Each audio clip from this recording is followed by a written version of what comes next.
ہشام بن عبد الملک بنو امیہ کا بڑا تگڑا حکمران گزرا ہے.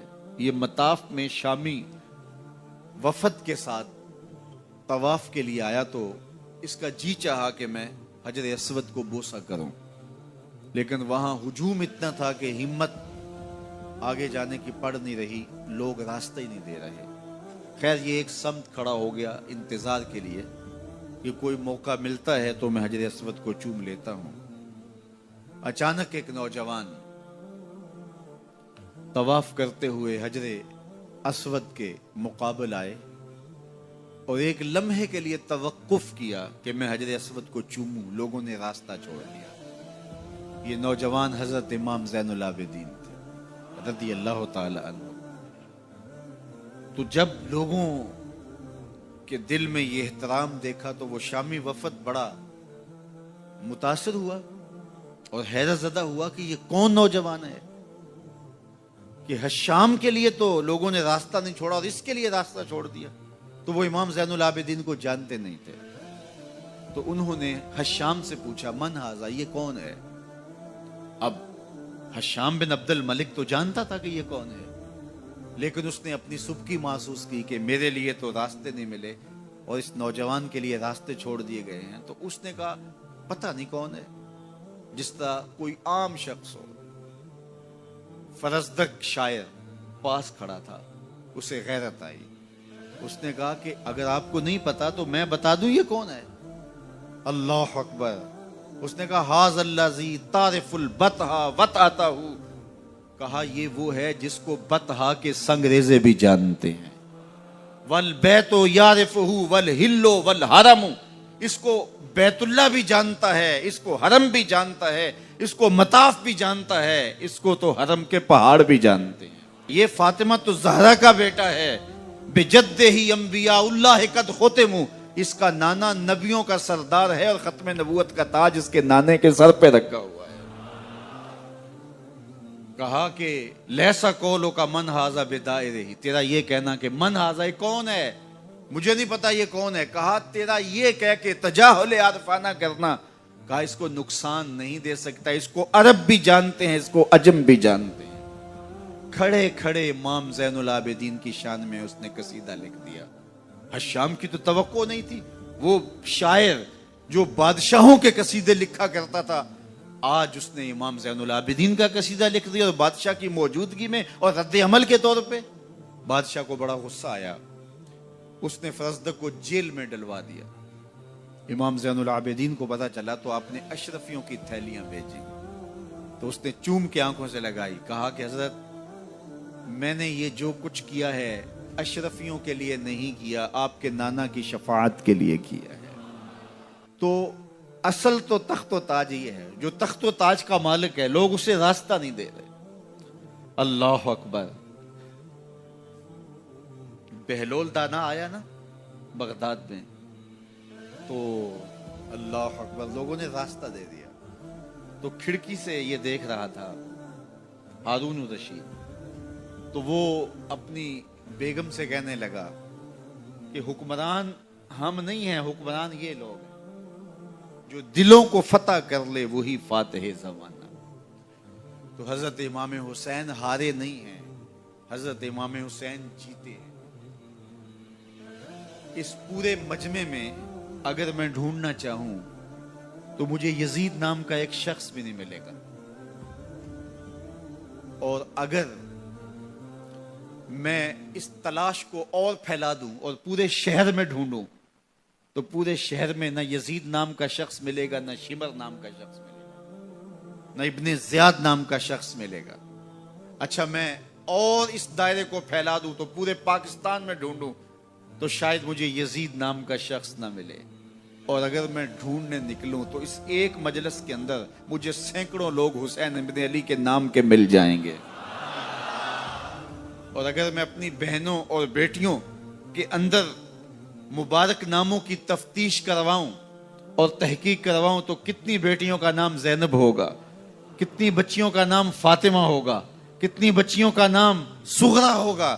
تو یار آج اکبر نام ملے گا، آج اصغر نام ملے گا، آج مجھے زین العابدین نام ملے گا، آج مجھے حسین، شبیر، شبر نام ملیں گے، آج مجھے حسن نام ملے گا، آج مجھے قاسم نام ملے گا، آج مجھے یہ تو نام ملیں گے، لیکن یزید اور شمر کا نام کہیں نہیں ملے گا۔ یار جس کا نام لوگ رکھنا نہیں چاہتے تو وہ زندہ کیسے ہوا؟ اور میرا حسین کل بھی زندہ تھا، میرا حسین آج بھی زندہ ہے۔ جس ملک میں ناانصافی ہو، جس ملک میں ظلم، جور اور جبر روا رکھا جاتا ہو، وہ ملک کبھی بھی آگے نہیں بڑھ سکتا، وہاں کبھی بھی سکون اور کبھی بھی طمانینت نہیں آ سکتی، وہ ملک کبھی بھی اپنے پاؤں پہ کھڑا نہیں ہو سکتا جہاں انصاف کا دورہ نہ ہو۔ آج کل کہا جاتا ہے سستا انصاف، اسلام سستے انصاف کی بات بھی نہیں کرتا، اسلام مفت انصاف کی بات کرتا ہے، ہر شخص کی دہلیز تک انصاف پہنچے۔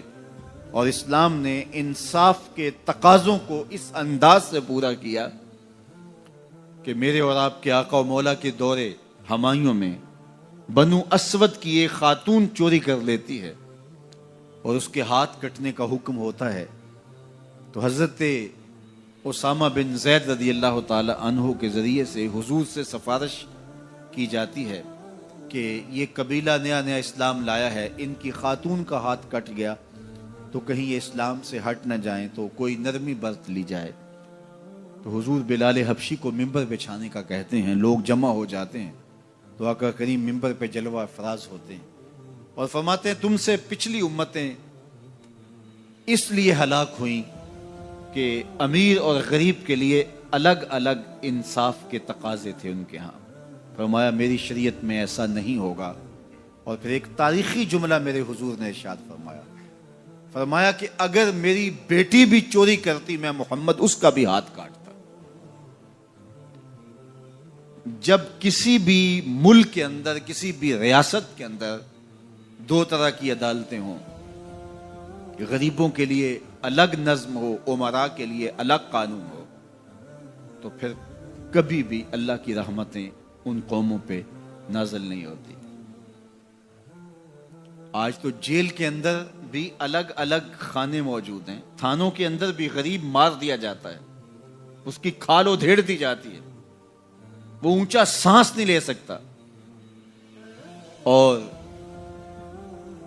بااثر لوگ تھانوں میں بھی